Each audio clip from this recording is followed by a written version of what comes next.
Hello, everybody. I am very excited to be introducing the beautiful Alan Tutt. I've known him now for just over a year. Let me think, is it about a year? I'm thinking it's about a year. And he witnessed me in another arena, and I was in a leadership role in that other arena and really got to hear him put into voice and learning and stepping into the energy of figuring things out. And we've been having this beautiful relationship back and forth. And like I've been saying with everybody, if you haven't had a chance to go and hear the pre-conversations that we had, I definitely highly recommend that you do go listen to the one between him and I. I also want to say that the relationship that he and I have, uh, uh, what's the word I want to say? Um, the way we've stepped into sharing things are how we've listened to each other and recognized the small little nuances that other people might not hear. An example of that is he heard how much I enjoyed dancing, and I was at a period in my life where I wasn't badly injured, but I was injured enough that I was totally incapable of dancing. And he heard that. And he actually sent me this beautiful video of himself dancing. And he was dancing, yes, for himself, but he was giving me the opportunity to live through him. And it was just like, it shivers. It just shivers, shivers, shivers. I want to tell you a little bit more about this beautiful gentleman, too, though. He is a leading expert in the field of manifestation and hypnotic transformation. Since starting his online business in 2003, he has authored a dozen books and courses, produced dozens of audio programs, and served thousands through his various websites. Alan is a master at uncovering the key principles that make things work and then teaching these principles in a way that anyone can master the topic. After 22 years of teaching manifestation, he is now helping others become more impactful leaders in their fields. And so I do introduce to you the beautiful Alan Tutt. Thank you so much for being here. Okay, and I'm switching my view to gallery view because I want to be able to see everyone as I go, because I am going to try to get some interaction as we go here. Before I begin, I want to make sure, is everyone ready to go on an exciting adventure and have some fun? Okay, I'm getting a couple of hands. Okay, well, at least a couple of you are. Okay, good. Even more. Good. So, in respect of what Kitty was saying in her presentation earlier, I do understand that each of us has a different way of interpreting certain words. And there are some words that she said that she has eliminated from her vocabulary. One of those words is the word divine. It's a word that I use quite often. I have a different association with that word.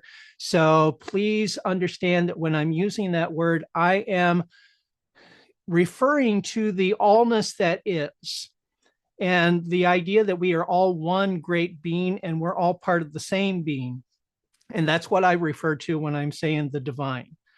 It may be a spiritual level of that, but that's pretty much my way of defining that word. And on the topic of word associations, the title of this summit, all about woo. A lot of people think of woo as the strange, the mysterious, and that's one way you can look at it. Or you can say it's all about woo, excitement, fun. It's all about what gives life meaning. And so that is where I'm coming from in this presentation, is what can we do within ourselves and in our lives that truly gives life meaning? Because manifestation can be described a couple different ways. Here again, words and what do words mean? So manifestation in my dictionary is anything that we do to create a desired result. And that's as simple as it gets. And there's two different types of manifesting. There's physical manifesting, which is what most of the world does. If they want to earn more money, they either get a different job, they get promoted to a different job, they go out and get trained on a different job, and so they earn more money that way. That's physical manifesting. Another example of physical manifesting is if you're hungry, you can manifest a solution by going to the kitchen, fixing yourself something to eat. That's physical manifesting. Then there's metaphysical manifesting, which is most of what I have taught over the last 22 years. And that fits more into the category of woo. And with metaphysical manifesting, what we do is that we separate from the outer world.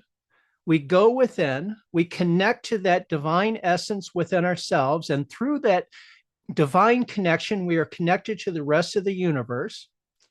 And while we are within ourselves, connected to the divine, we communicate through some mechanism what we would like to experience in life, trusting that what we have intended to manifest will, in fact, manifest.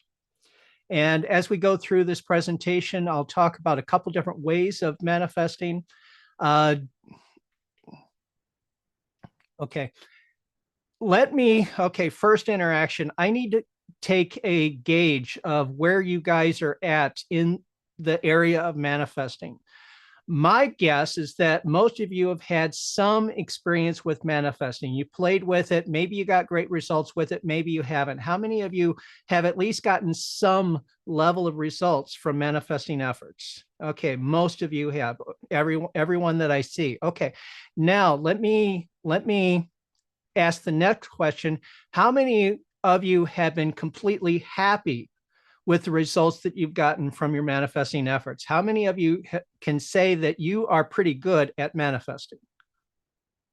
Okay, I see one, and I see a couple of question marks that, okay, maybe you could be better, but you're doing okay. Okay, that lets me know where I need to start, because what I want to do is I want to build on the foundation that you already have in place. Because if I start way off here and your foundation is down here, there's a gap and you won't be able to follow along. So I want to make sure that I am building on your current foundation. Okay, so everyone has some experience with manifesting. As we have learned in other presentations of this summit, there is a wide range of ways to do different things. There's different ways of meditating. There's different ways of doing energy work. There's different ways of communicating. There's all different ways of being, and there's no one right way to do hardly anything. So there's many, many different ways to manifest. When I first started learning manifesting, it was a totally alien concept to me. I had no idea. I was reading a lot of books. I mean, you can see a lot of books behind me. I did pull out some of my favorite books. And this is kind of where I started. I started learning about crystals. And I got into building my own magic wands, my crystal rod with the copper pipe. Of course, I did eventually buy the more store-bought ones. Personally, I got more results out of that one. But crystals, I was heavy into that. Incense, oils. I still use myrrh oil from time to time, that type of thing. Kundalini and the chakra energy system. I spent a lot of time meditating on the chakras and getting all the energies going. And that's probably where I got most of my development in manifesting. I even went so far, the magic of magics. Anybody ever run across that book? No, it's one of those from the 70s where they went on all different topics. And then, of course, I had to get the classic book, Modern Magic, Ceremonial Magic, how to draw the symbols and call upon the angels and all of that. And back when I was studying that, I was also studying astrology. I don't have any of my astrology books. I ended up losing them a long time ago. Robert Hand was the person that I studied the most, and I got a lot of good information from that. I've got a good background on the woo topics, but I want you to understand one thing. All of these different ways of manifesting do work, but they work in a special way. And when you want to elevate your skills as a manifester, the higher you want to go, the more you have to have the basics perfected. It's kind of like there's a story that I remember hearing on one of my Zig Ziglar tapes. Head football coach at Notre Dame University for a time period that he was there. He's talking to football players who have been in the game for years. They've done very well on the high school circuit. They've now come into the college degree. And the first day of training, he holds up a football and he says, "Gentlemen, this is a football." And that is so incredibly basic. That's ground zero for everybody.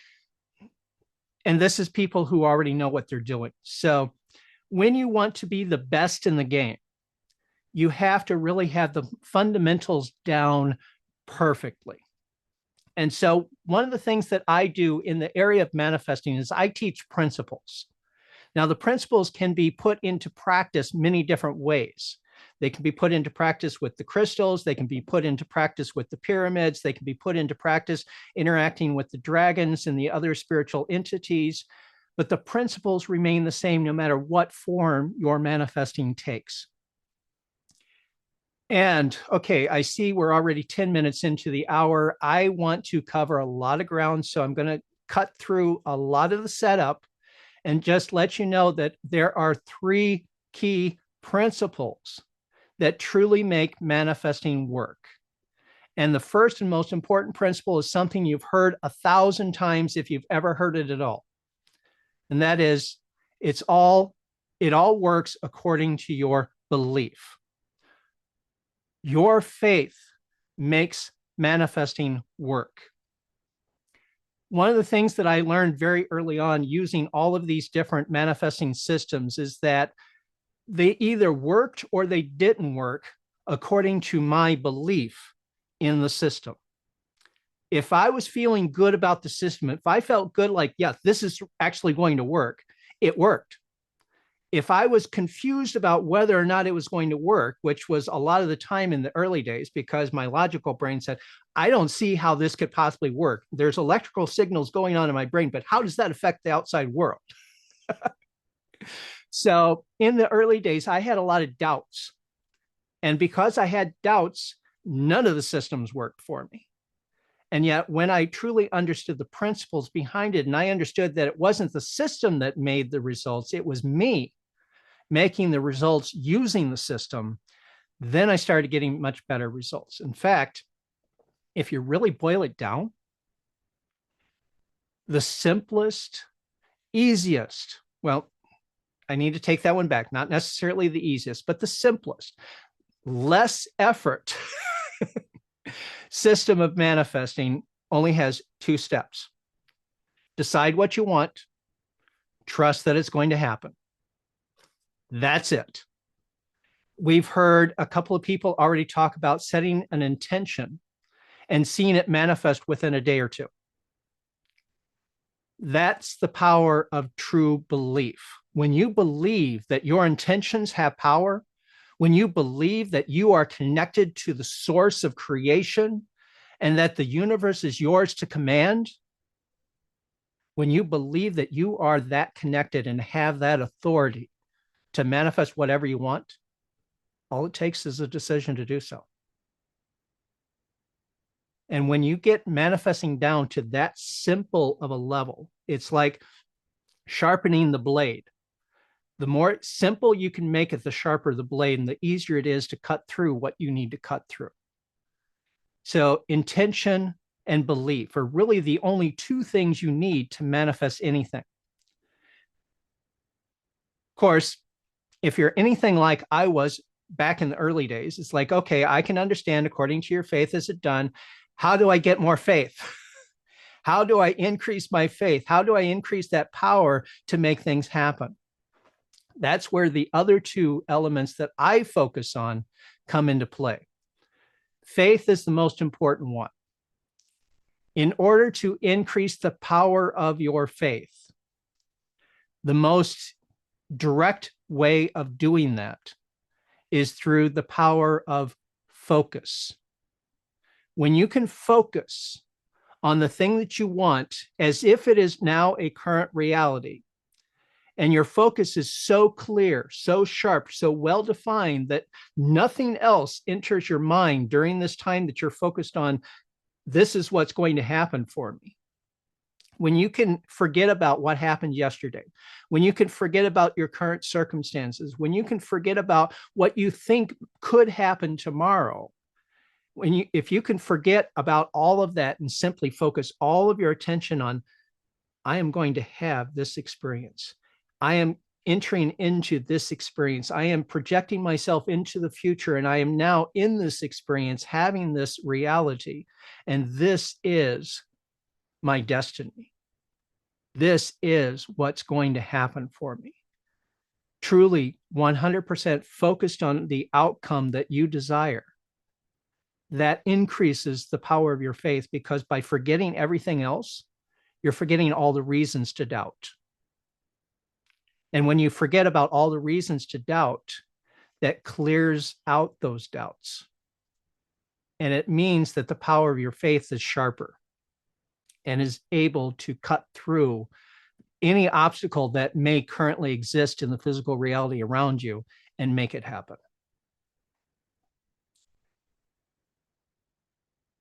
One of the examples that I have used about the power of focus,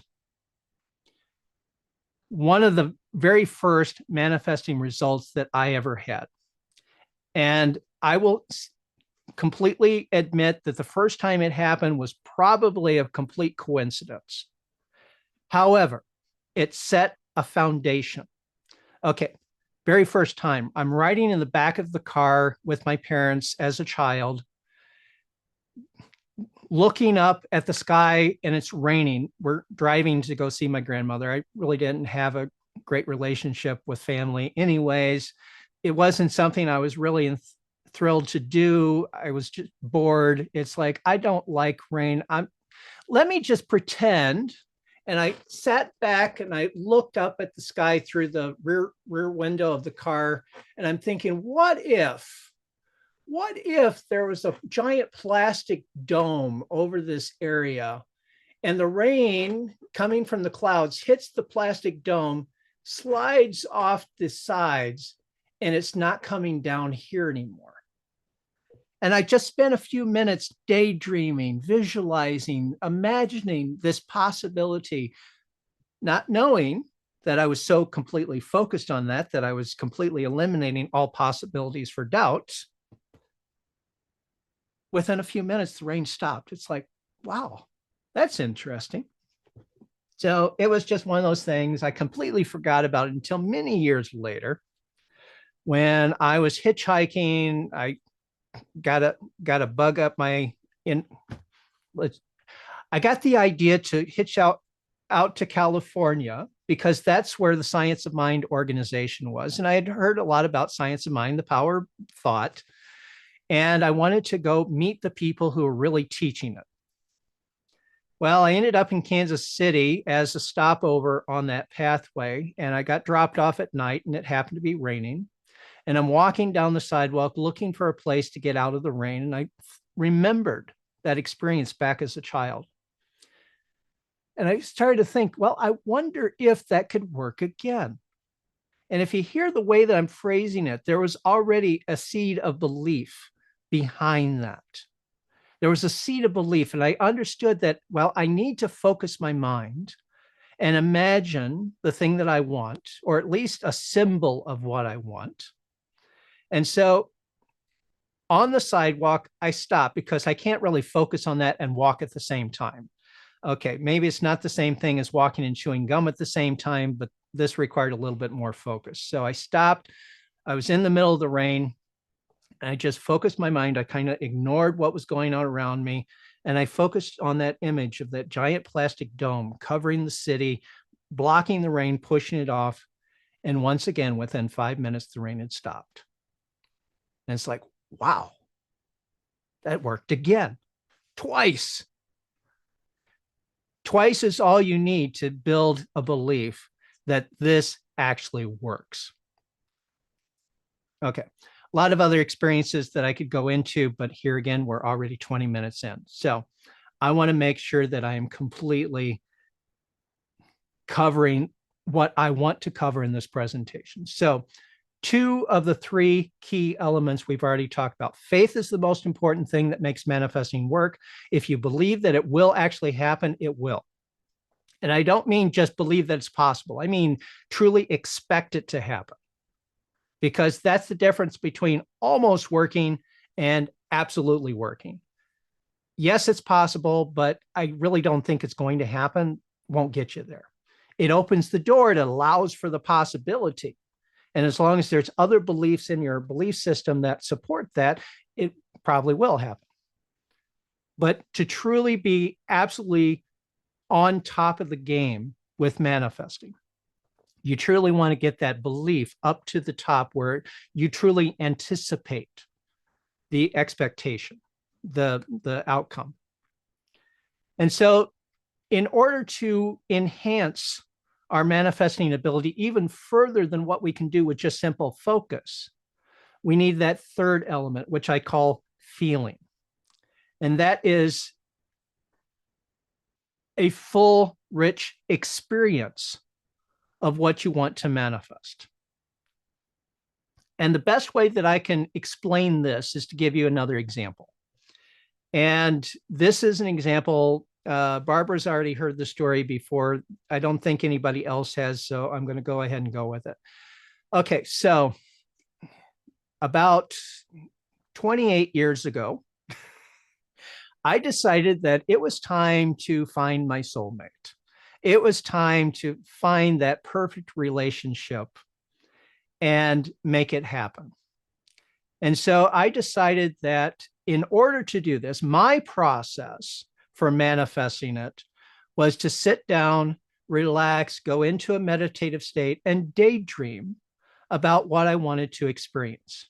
And so I would set myself into my space.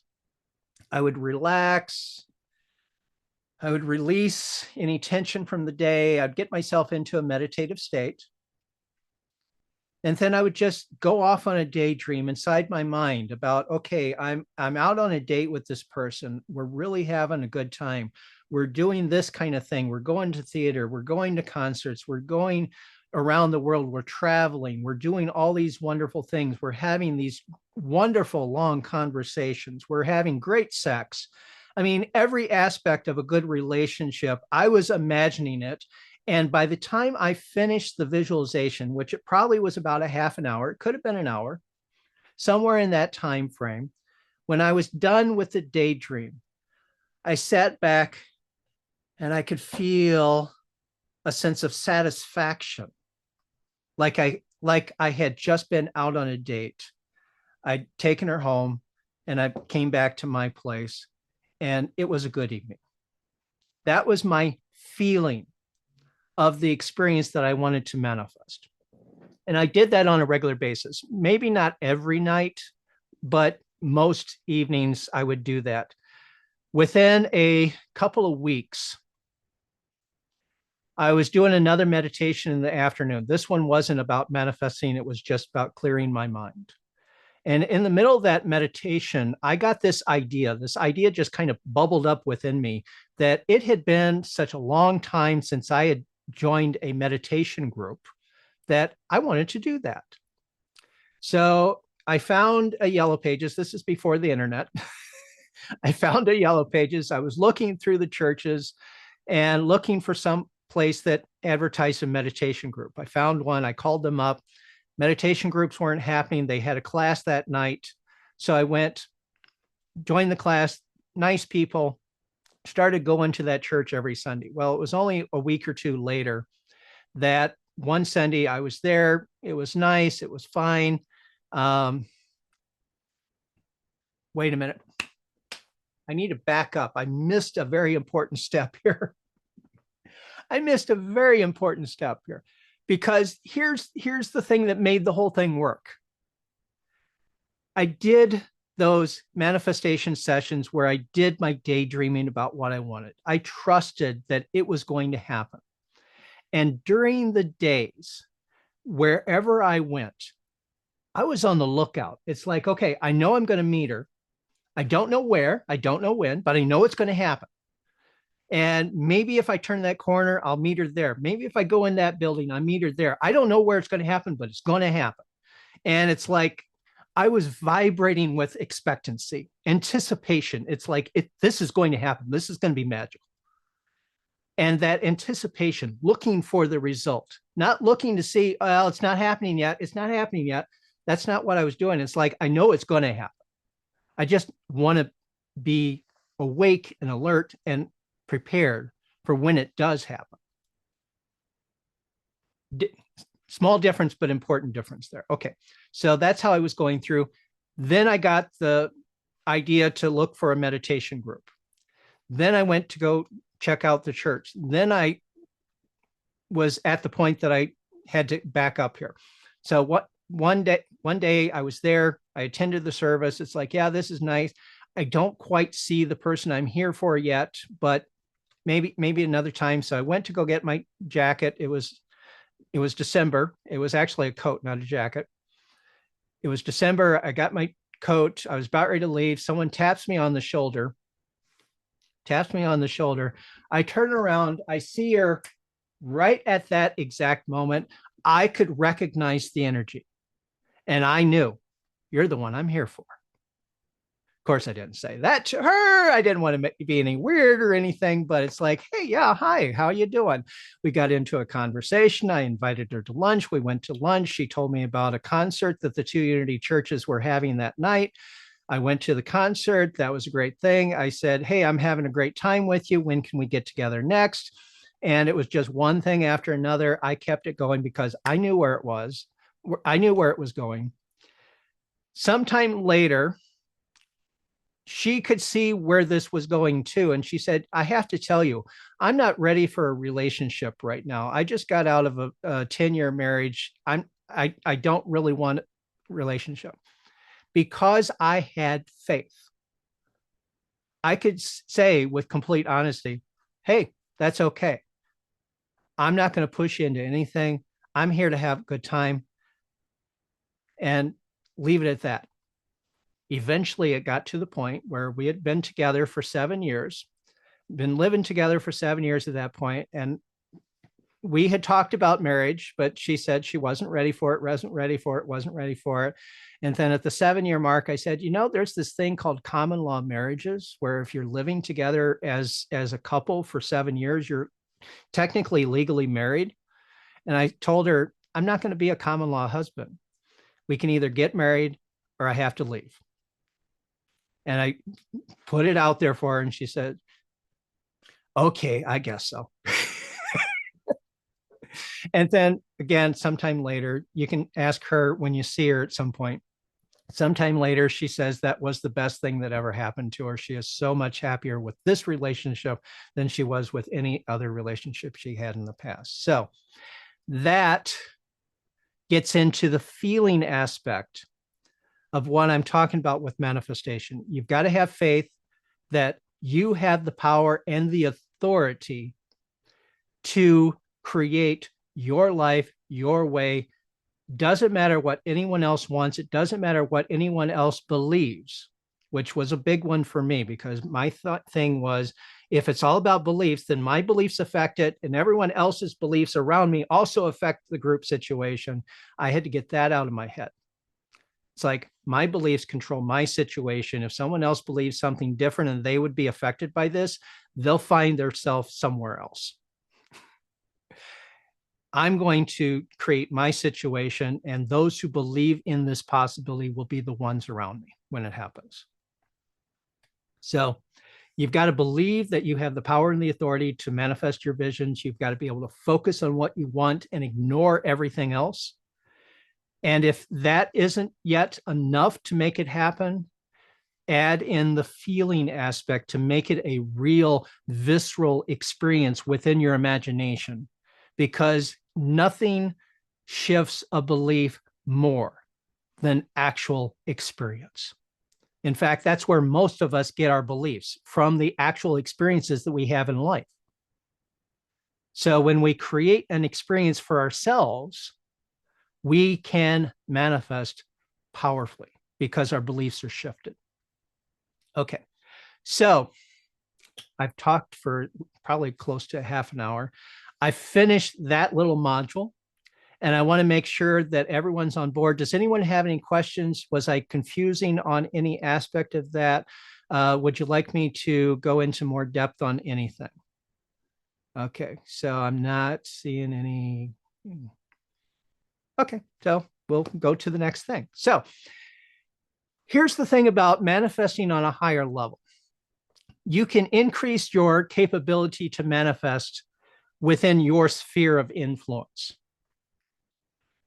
But there comes a time when we want to manifest something that feels too big for us to handle on our own. Something that is so big, our belief, our ability to believe that, yes, I can do this, can't quite get there. And one of the ideas that you will hear quite often is that when you are manifesting in a group, the group has more power than any individual. And so when you want to manifest on a global scale, let's say we want to manifest world peace. We want to manifest a situation where everyone is accepted for who they are despite their differences. Let's say we want to manifest a situation where everyone understands that there's so much abundance, nobody has to be without anything and everything is shared.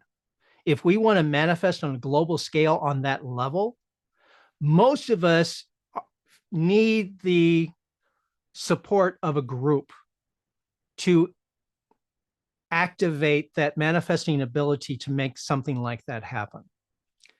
And so this is the next stage of manifesting. Because going back to the beginning, there's two forms of manifesting. There's manifesting on the metaphysical level that we were just talking about. And then there's manifesting on a physical level, which is what most of the world does. And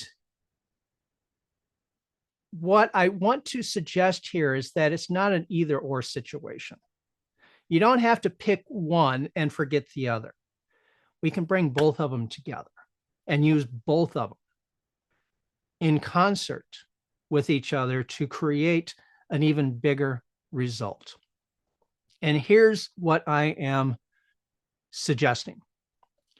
When we want to bring together a group to manifest a vision, let's just pick one. Let's say it's the vision of everyone's accepted despite their differences. Let's say that is the core vision that we want to manifest. I can talk about the core idea and I can ask people, well, will you help manifest this? Will you envision this and do your part to make this manifestation happen? That's perfectly valid. But that by itself only gets so-so results because most people have their own agendas. They have the things that they want to manifest. And yes, they may agree with that, but that may not be their highest priority. And so there are ways of communicating that get people assisting the manifestation while they are listening to you, even when they don't recognize that they're involved with that manifestation. And the way that this generally happens is through rich, descriptive, experiential language. And one of the easiest ways to describe this is it's really just about describing your vision. So let's go with that one. Let's just play with that one for a moment. So let's say I'm talking about, I have a vision, I have a dream, and we're going to talk about what does this dream mean? What am I actually talking about? Well, I'm talking about, and for the moment, I'm going to imagine that I'm also talking to somebody in the group who believes that there's a right way to do things, there's a wrong way to do things, there are certain ways of being that are right, and there are certain ways of being that are wrong. And if I'm talking to someone with that mindset, I will start out saying, okay, well, I understand where you're coming from, that you want the world to be like you, and that would certainly make living in this world a lot more comfortable, and it would be a lot easier for you to be who you are if you think everyone else is the same way. So I start by acknowledging their position, and then I turn it around on them and I say, and that's good for the time being. But what if in the next 5 years or in the next 10 years, the whole world changes and you're in the minority, and then you're the outlier? You're the person who is being ostracized and prevented from living life your way. What would it be like if you're the one that has to change to be like somebody else? So I put them into the other position so they can see it from that other position. I make it real for them in this moment. And then they understand, well, then I would want things to change. And it's like, yeah, we all want things to change from time to time. What if there was such a way that maybe through whatever happens, there's a way of making the world so that everyone can be who they are. You can be exactly the way you are now. You don't have to change a thing. And everyone else can be exactly who they are. They don't have to change a thing. What if there was a way that everyone could live peacefully, exactly the way they want to live, and be happy? And you don't have to get into their space. They don't have to get into your space, and everyone can be happy with that. And then most of the time, people who are at least listening to what you're saying are imagining what you're talking about, because that's the way we interpret language. We have to imagine what's being said just to understand what's being said. It's sometimes referred to as the pink elephant principle. It's like, yeah, we're, don't think about a pink elephant climbing a tree and jumping off onto a pogo stick. I mean, there's certain elements of that, even though as briefly as I put it, most of us will have certain pictures in our mind, like the tree or the pogo stick or the elephant or whatever. And those who are even more imaginative will see the entire scene as you go through it. When we describe things in rich, vivid detail, we are directing the person's attention. And as we talked about earlier, by directing someone's attention through certain stages, starting with focus, being here in the moment, listening to what we're talking about, having this conversation, whatever else is going on in the environment, getting their attention focused on just the immediate element, and then going through one stage after another, gradually introducing elements of the full picture until you have described the entire thing. Through that process of communication, you have led them through a process of manifesting the vision, especially if you can end that with an idea that sooner or later this is going to happen. Whether we do anything about it or not, it's going to happen. That right there is a concept that cements in a belief for most people. Okay, I know you typed something in. I'm going to read that in just a moment. So I'm going to get there. The idea of sooner or later this is going to happen, whether you expect it to or not, whether you believe in it or not, that's been used in the marketing of so many things. It's like EFT. I keep referring to that all the time. It's like, tap here and this is going to happen. Tap here and that's going to happen. Tap here and that's going to happen. And it doesn't matter if you believe in it or not, it's going to happen. Well, the reason they tell you it's going to happen is to get you to believe in it. Just a side story related to that. I watched a video, actually a couple different videos on YouTube that were done by a hypnotist. And he's a hypnotist that teaches EFT for treatment of different things, but he understands that it's about the belief system. And he talks about there was one night he was out with his friends in a bar. He had had a few drinks and a few ladies came over. They were talking. Someone said that she had trouble with anxiety. And he decided to play with her. He said, you know, there's a thing called meridians, and your body has all these meridians, they're energy points, and you manipulate these meridians in certain ways and they produce different results. And he said, well, there's a meridian at the tip of your nose. And if you rub the tip of your nose, that's going to reduce your anxiety. And she believed him. And he got a call from her the next day. And she said, I want to thank you for that tip. That is working so well for me. When you describe things in a way that says, this is the way it works whether you believe it or not, all that kind of stuff, that helps the belief, put the belief in motion. So there's different ways of communicating to people that will get them on board with your manifestation vision, even before you ask them to consciously participate in making the manifestation happen. There's a lot more that we can get into, but I think that's probably enough for this presentation. I don't want to completely overwhelm you. So let's open the floor for questions, for discussion, and we'll take it from there, and I'll read comments now.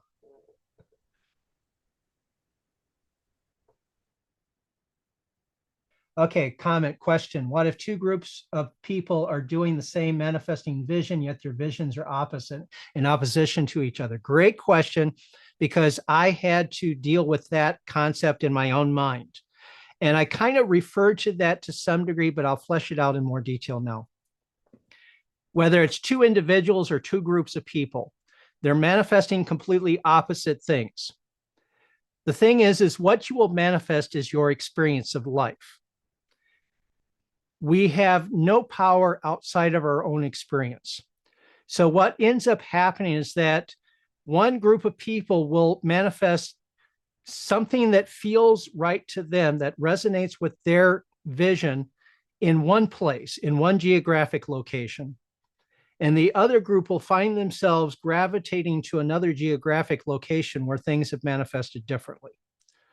Or it could be that they're looking at different things at different times. There's also, again, it's about your experience.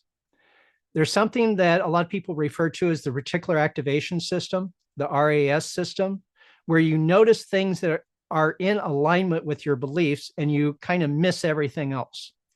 And so for those two groups of people, they may experience exactly the same mix of events, but one will notice one set of events and one will notice a different set of events.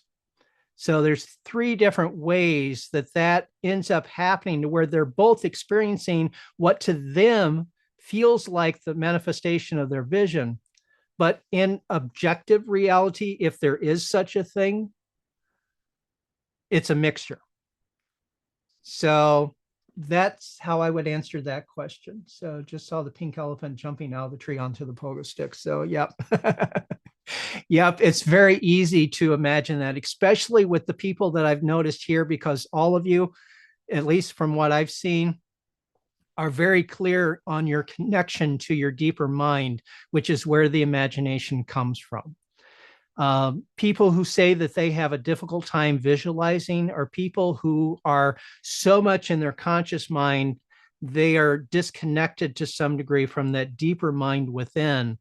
And in order to become better at visualizing, they have to open up to their feelings, to that deeper mind, and explore memories and sensations to clear out that channel so that the visualizations can be recognized by their conscious mind.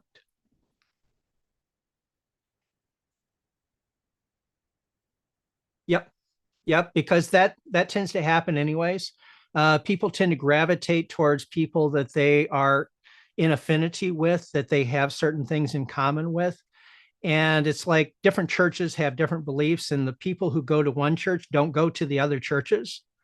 So they go to church and they hear the same message over and over and over again, and they think, well, this is the way it is. This is true for everybody. And yet people who go to a different church, who are taught a different philosophy, and they keep going to that church over and over again and not to any of the other churches, they believe this is the truth. This is true for everybody. And so there's that kind of thing that happens as well. What I notice, if you feel joy while you manifest and let go of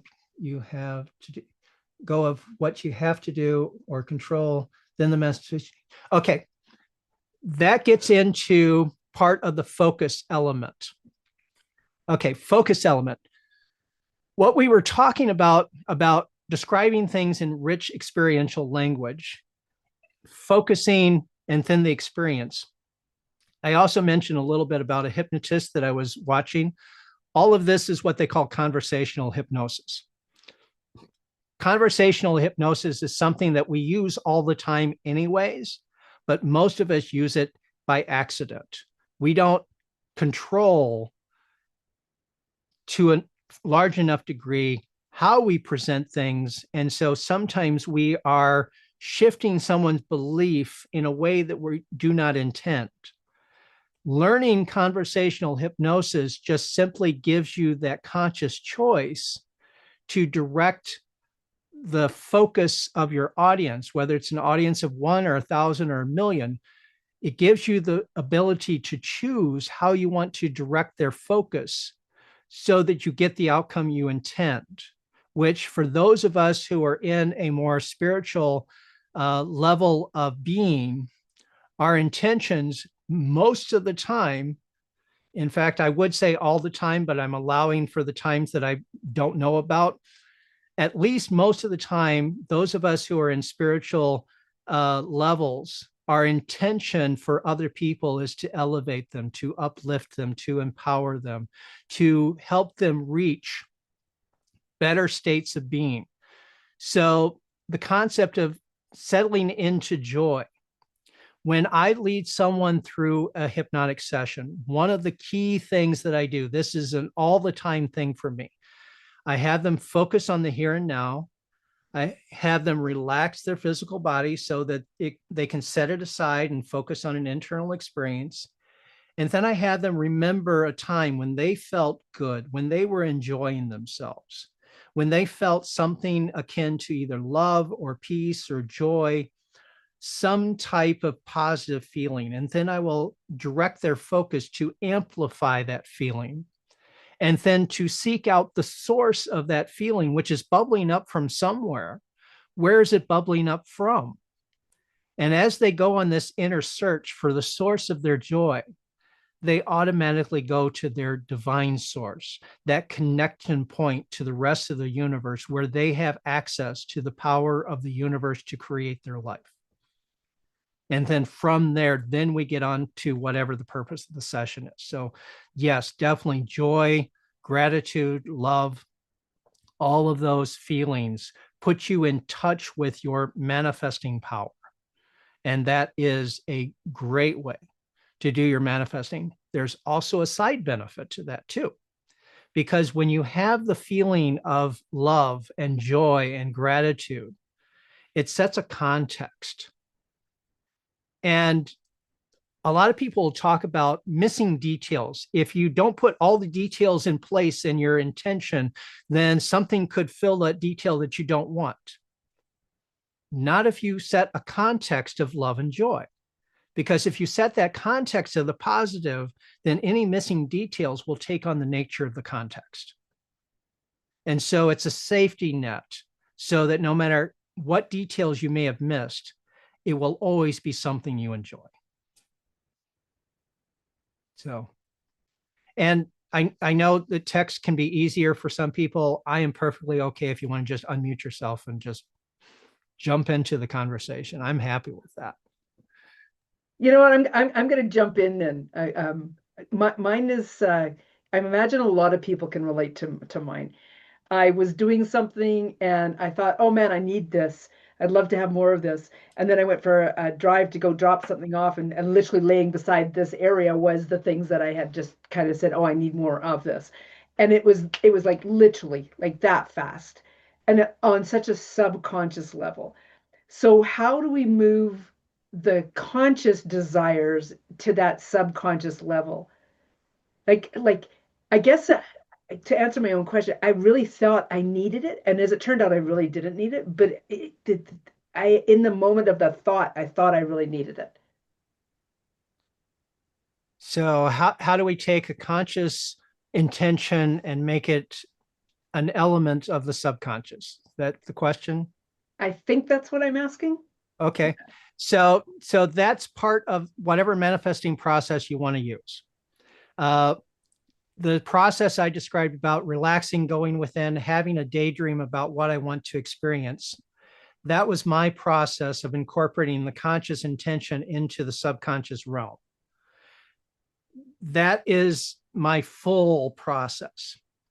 The short form that I talked about earlier about just simply setting an intention, that's the short form. That is accomplished because I have a belief that says that whatever I'm focused on consciously, my subconscious already knows about, and it's already there. So if I set an intention, this is what's going to manifest.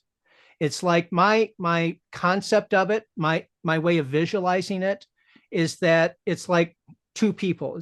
Think about it as two personalities. You've got the conscious personality and you've got the subconscious personality that is secretly in charge behind the scenes. So the conscious says, okay, I want this to happen. The subconscious says, okay, I hear that and I know you expect it to happen, so I'm going to make it happen. So that's my conscious concept of it. There are many different ways of doing that. Some people will light candles of a different color to attract different energies into their space. Back when I got started, the idea of you light a green candle to bring money into the household. You light a red candle to increase the amount of love in the household. You burn this type of incense to clear away the negative energies in a space. The symbolism gets tied to a belief that you have, and beliefs are always part of the subconscious mind. And so if you have a belief that if I find a 4-leaf clover, I'm going to have a good day, that belief is already in the subconscious. And if you trigger the belief by finding the 4-leaf clover, the belief will make you have a good day. I love it. Now, the trigger can be anything. One of the interesting things that I found is that, yes, I've got all these different books on the different symbols. It's like one that I used as a kid. It's like, first star of the night, say the little rhyme, twinkle, twinkle, little star, how, whatever, I wish upon, what is it? No, something about I wish I may, I wish I might have the wish I wish tonight. And you make the wish and whatever. That never worked for me because I didn't believe in it. But if I did believe in it, then it would have worked for me. There are people who think that, well, if you walk under a ladder, that's going to give you bad luck. Although what I found in the books is that actually what's really true is that it reverses your luck. So if you have bad luck now, you can turn it to good luck by walking under a ladder. It just switches it. So those kind of triggers, those beliefs, that the symbolism that gets tied in there, those are like the levers and the dials and the buttons and the other controls in your subconscious mind that activate different things to happen. And if you already have a belief that, well, if I do this, this will come out, you can work with the beliefs you already have, do that thing and watch for it to come out. Or you can go through the process of, well, I'd rather do this. Then it's a matter of programming that trigger into the subconscious to create a belief about it. And there is a process for doing that. We're kind of running out of time, so I can't go through that. But there is a process of going into that hypnotic state and setting up that process, setting up that pattern, setting up that automatic response, that belief within yourself, so that anytime the trigger comes up, the response also comes up. I will give a brief reference here. Any of you can look this up on YouTube. Search for the fast phobia cure. And I think Barbara may have a question. I saw that she came off mute. So Barbara, if you have something you'd like Sure. to ask. Yeah, go ahead. I was just going to add, a number of years ago, we had a speaker on manifesting at a Unity Church, and she said that she was a teacher in a school in Chicago, and there had been a group of people who were going from school to school in that area, breaking into the schools and causing all kind of havoc. And there was some kind of a message given to the teachers that they thought this group was coming to the school where she was. And so she went out into the hallway, got another teacher who was on break at that moment, and said, "Come with me to the window. I want you to think of a place in your past, some place that made you feel safe and secure and happy." And this individual immediately thought of his grandmother's garden, and he was visualizing his grandmother's garden. She said, "Now look out in the schoolyard," and envisioned the schoolyard as being a place of peace and see a garden. And the two of them stood there and watched. And there was a gang of fellas that were coming around, and they walked right past the school. Thank you for Thank you sharing for sharing that. that story. I remember you shared that story one time in a Coptic thing, but you didn't include the garden image at that time. So I appreciate the extra detail. We are so very close to the end of our time here, Alan. I would love everybody to put their takeaways into the chat, please. And Alan, please tell us about your beautiful offer. You have this beautiful manifesting on a global scale, and the link is there as well. Please share a little bit about that as everybody writes in their takeaways. Hashtag take. Right.